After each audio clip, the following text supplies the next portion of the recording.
Early on April 27th, the Israeli Air Force carried out a series of airstrikes on alleged Iranian targets in the countryside of Damascus. As always, pro-Israeli sources claimed that the missile attack hit and destroyed weapons depots and HQs of Hezbollah and Iranian forces.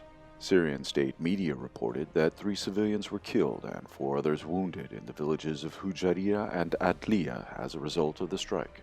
Tensions between IDLIB militants and their Turkish sponsors and protectors have been growing since the last weekend. On April 26th, the Turkish army clashed with IDLIB radicals near their camp, blocking the M4 highway near the town of Neyrab. At least 7 people were killed or injured when Turkish forces opened fire at protesters blocking their column in the area.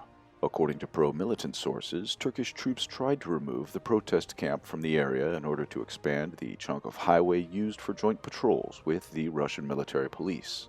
Another reason is the hostile posture of IDLIB protesters towards Turkish troops deployed in the de-escalation area.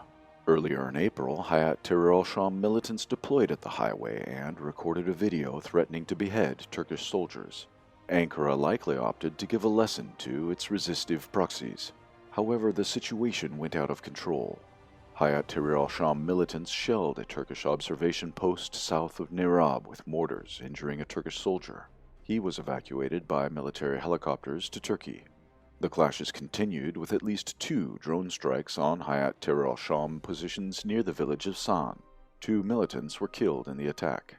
In response to Turkish actions, militants shelled Turkish IMRAPs moving near Neyrab with heavy machine guns and reportedly launched anti-tank guided missiles ATGMs at a bulldozer and a battle tank of the Turkish army. The impact of the ATGM strikes remains unclear. These clashes became a visual demonstration that IDLIB terrorists remain terrorists and are not ready to abandon their radical ideology and make concessions needed to propel Turkish interests. Hayat Tahrir al-Sham and other al-Qaeda-linked groups receive funding, weapons, and even direct military support, but put their own goals and plans first. So all the while, Turkey is pouring money and resources into the al-Qaeda-infested black hole. The lack of loyalty among IDLIB groups forces Turkey to extensively use its own troops to at least keep a semblance of control over the situation. Since the establishment of the new ceasefire regime in IDLIB on March 5th, the Turkish military has reportedly sent 2,810 military and logistical vehicles to the region. Pro-militant sources claim that approximately 10,000 Turkish troops are deployed in Greater IDLIB. The Syrian army and security forces are conducting an extensive security operation in the province of al-Sueda.